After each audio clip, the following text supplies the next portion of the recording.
Hello, assalamu alaikum guys. I'm Aline from Learn English with Aline, and today we're going to talk about has, have, and had. Okay, how to use has, have, and had in a simple sentence. Okay, so as you can see on our board, we have subject. Okay, and so subject I, we, you, they are plurals. Okay, तो इसमें उन subject की बात होगी जो आई है, we है, first person, second person you, we plural और दे भी प्लूरल और एनी कोई प्लूरल हो तो उसमें हम उसका हैव का इस्तेमाल करेंगे प्रेजेंट सेंटेंस बनाने के लिए। ही, शी, इट और कोई भी सिंगल नाम हो, एक नाम हो, किसी भी चीज़ का, तो वहाँ पर हैज़ का इस्तेमाल होगा प्रेजेंट सेंटेंस के लिए। ओके, और हैड का इस्तेमाल होगा पास्ट में। कोई भी सब्जेक्ट हो, इससे हमें कोई फ़र्क नहीं पड़ता, चाहे वो फर्स्ट पर्सन हो, सेकंड पर्सन हो या थर्ड पर्सन हो। ओके, मसला क्या होता है, ज़्यादातर जो स्टूडेंट्स हैं वो कन्फ्यूजन यहाँ पर करते हैं हैज़ हैव के इस्तेमाल में। तो आज हम थोड़ा सा इसके बारे में पढ़ेंगे तो हमारी चीज़ें कुछ क्लियर हो जाएंगी। फार्मूला वही रहता है, subject, verb and object. Okay, तो लेट्स सपोज सेंटेंस बनाते हैं, आई हैव अ डॉग। ओके, एक चीज़ याद रखिएगा, हम जो हैज़, हैव और हैड का इस्तेमाल आज पढ़ रहे हैं वो हम पोजेशन में पढ़ रहे हैं। पोजेशन का मतलब कोई ऐसी चीज़ जिसको आप ओन करते हैं या आपसे रिलेटेड है। ओके, तो पोजेशन की बात हो रही है यहाँ पर। ओके, आपका उससे रिलेशन बताया जाता है। ओके, इसके और भी यूजेज होते हैं लेकिन जो आज हम सिर्फ पढ़ेंगे वो हम पोजेशन के बारे में पढ़ेंगे, आपसे उसका रिलेशन क्या है। Suppose I have a dog, तो यहाँ पर क्या बताया जा रहा है, ये जो डॉग है ये मेरा है। तो इसकी उर्दू बनाते हैं, आई हैव अ डॉग। ओके, मेरे पास एक कुत्ता है। ओके, सो इस तरह के सेंटेंसेस बनते हैं, आई have a dog. Okay, I mean यहाँ पर जो है पोजेशन की बात हो रही है तो मेरे के इसमें आएगा हैव, आई के साथ हैव आएगा, प्रेजेंट की बात हो रही है। मेरे पास एक कुत्ता है, आई हैव अ डॉग। मेरे पास एक बॉल है, आई हैव अ बॉल। मेरे पास गाड़ियां हैं, आई हैव कार्स। ओके, तो जहाँ पर एक चीज़ की बात होगी वहाँ पर आपने आर्टिकल ए लगाना है। अगर जो ये वर्ड है डॉग, डॉग से पहले आया है, डॉग की हमने देखना है कितने सारे डॉग्स की बात हो रही है।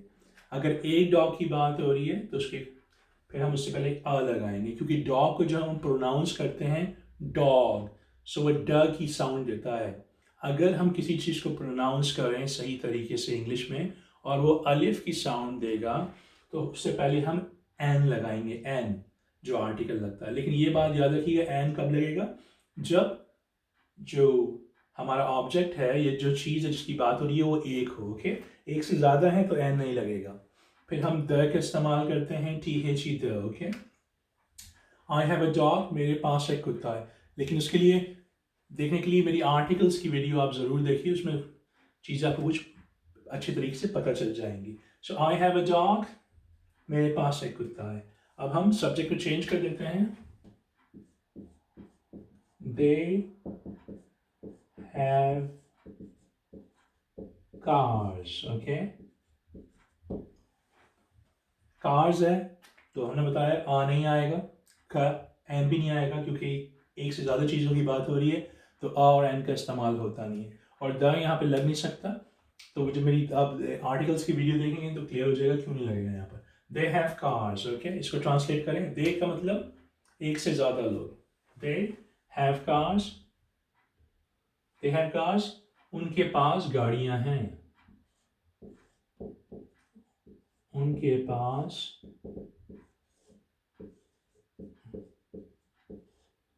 गाड़ियाँ हैं। ओके, तो इस तरह ये बनेगा। तो इसी तरह आप भी सेंटेंस बनाते जाइए, आपको ये पता होना चाहिए कि हैव किन के साथ लगेगा। सही है, आप भी सेंटेंस बनाते जाइए अपने पास से, लेकिन पोजेशंस की बात होगी, ये बात रखिएगा क्योंकि ये रिलेटेड कर रही है। दे हैव कार्स, ये गाड़ियाँ जो उनके पास गाड़ियाँ उनसे रिलेटेड कर रही हैं, ये गाड़ियाँ उनकी हैं। इसी तरह आई हैव अ डॉग, मेरे पास एक कुत्ता है, मुझसे रिलेट करता है कि ये कुत्ता मेरा है। तो यहाँ पर ये गाड़ियाँ ओनरशिप बताती हैं किसकी हैं। सही है। इसी तरीके से अब हम यहाँ से अपना थर्ड पर्सन सिंगुलर लेंगे। आपको पता है थर्ड पर्सन सिंगुलर क्या होता है? अगर नहीं है तो वीडियो में जाके देखिए मेरी, जहाँ पे मैंने फर्स्ट पर्सन, सेकंड और थर्ड पर्सन के बारे में डिफाइन किया हुआ है। Third person singular. और अगर कोई चीज़ समझ नहीं आए तो मुझे कमेंट्स में बताइए, तो मैं इसको नेक्स्ट वीडियो में, आने वाली वीडियो में और सही तरीके से बता सकता हूँ। अच्छा, थर्ड पर्सन का इस्तेमाल करेंगे तो हैज़ लेना है, हैव नहीं लेना, अगर वो एक हो। यहाँ के दे था थर्ड पर्सन, लेकिन वो एक से ज़्यादा लोगों के लिए थे तो फिर हमने हैव लिया है। ओके, यहाँ पर देखिए हम बात करते हैं, शी की बात कर लेते हैं। She has, sorry, she has a mother. Okay, she has a mother क्या मतलब? she has a mother, जैसे यहाँ मतलब I have a dog, मेरे पास एक कुत्ता है। she has a dog, अच्छा उर्दू में ट्रांसलेशन शायद उसी तरीके से बार बार नहीं होगी, सही ना? मेरे पास एक कुत्ता, अभी नहीं बोलेंगे मेरे पास एक माँ है, तो आप सही भी नहीं लगता इस तरह बोलने में। जब माँ की बात आएगी, आई हैव अ मदर और शी हैज़ अ मदर, इसका मतलब उनकी अम्मी है, उनके पास उनकी अम्मी है और उनकी अम्मी जिंदा है। इस तरीके का सेंटेंस बनेगा, शी हैज़ अ मदर। अच्छा, अब मैं कोशिश करूँगा कि उर्दू में कैसे बनाऊँ उसे, क्योंकि मेरी उर्दू वैसी रही नहीं है अब। She has a mother, okay, मेरे पास एक कुत्ता है, मेरे पास अम्मी है। Okay, it doesn't mean that if someone says she has a mother कि उनके पास अम्मी है तो अभी बैठी हुई हैं, ऐसी बात भी नहीं है। Same as I have a dog, मेरे पास एक कुत्ता है, डजंट मीन कि हमारे पास अभी है। इसका मतलब ये होता है कि मेरे पास है, ज़रूरी नहीं कि उसी वक्त उसी कमरे में मौजूद हो। मीन आई ओन, मेरे पास एक कुत्ता है, वो उसका रिलेशन मुझसे है। इसी तरह मेरे पास अम्मी है, शी हैज़ अ मदर, उसकी अम्मी आप कह सकते हैं, उसकी अम्मी भी जिंदा भी हैं। और यहाँ पर यह भी कहा जा सकता है कि उसके पास उसकी अम्मी है, सही है, उसकी अम्मी हैं। Okay, she has a mother, या उसके पास उसकी अम्मी है। ओके, तो इसी तरह फिर आप हैज़ को यूज़ करते हुए सेंटेंस बनाते चले जाइए, आपको पता चल जाएगा। एक और बनाते हैं, इट के साथ भी इसी तरह होगा। लेट्स सपोज आप किसी जानवर की बात कर रहे हैं, एक मिनट के लिए हम सोच लेते हैं। ओके, हम डॉग की बात कर रहे हैं, तो पहले सेंटेंस में तो बताने के लिए बता दिया गया। और हम किसी बिल्डिंग की बात कर लेते हैं। Let's suppose I have a house, I have a house, इसका क्या मतलब है? मेरे पास घर है। Okay, I have a house and it has 4 Windows. Okay, बात समझ आई कि मेरे पास, आई हैव अ हाउस, मेरे पास एक घर है। अब घर के बारे में मैं बता चुका हूं तो दोबारा रिपीट नहीं करूंगा। उसके लिए मैंने नेक्स्ट सेंटेंस में इट ले लिया, एंड इट हैज 4 विंडोज। तो मेरे पास एक घर है, पहले लिखें, मेरे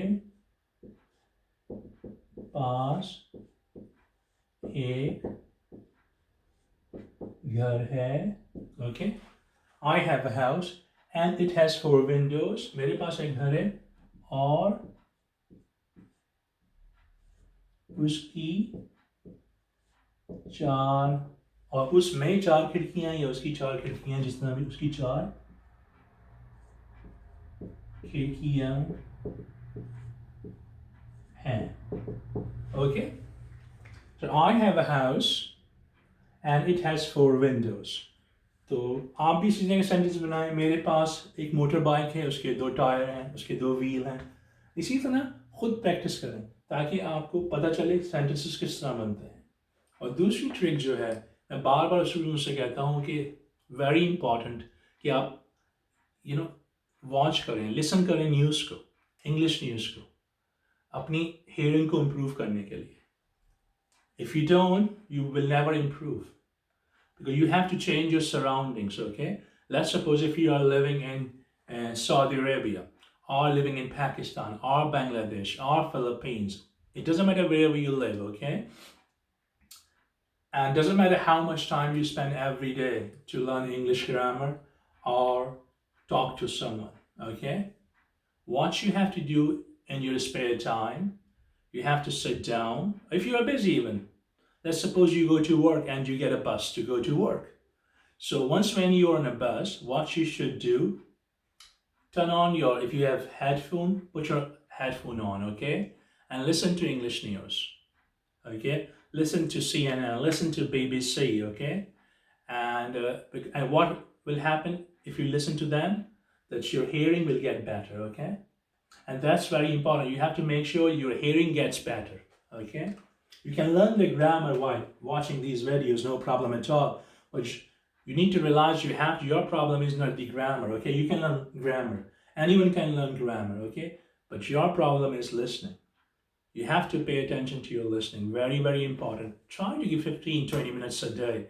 I always say to my students, so please pay attention to it, okay? Now, इस तरह के सेंटेंस बन चुके हैं, आप खुद बनाइए. अब देखिए इसके बाद हम क्या करेंगे. एनी सब्जेक्ट पास में, ये तो प्रेजेंट के थे कि आई हैव अ डॉग, मेरे पास कुत्ता है, मेरे पास अम्मी है, मेरे पास गाड़ी है, व्हाटएवर. अब यहाँ पर जो पास में बनाएंगे तो हमें सब्जेक्ट पे ध्यान नहीं देना. It doesn't matter whatever kind of subject we have, we'll always use had with it, okay? तो यहाँ पर जरा देखिए कैसे बनेगा. You had a car, okay?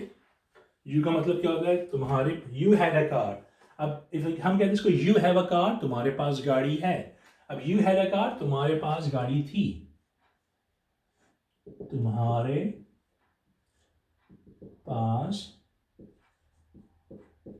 गाड़ी थी, ओके? इसी तरह क्या बना लेते हैं.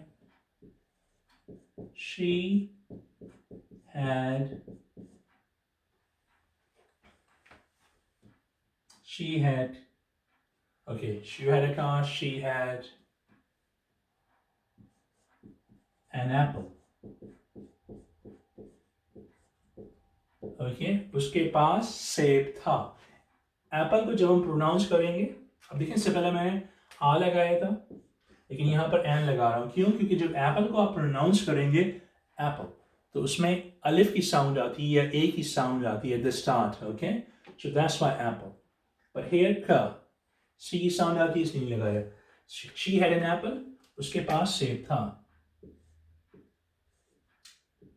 उसके पास एक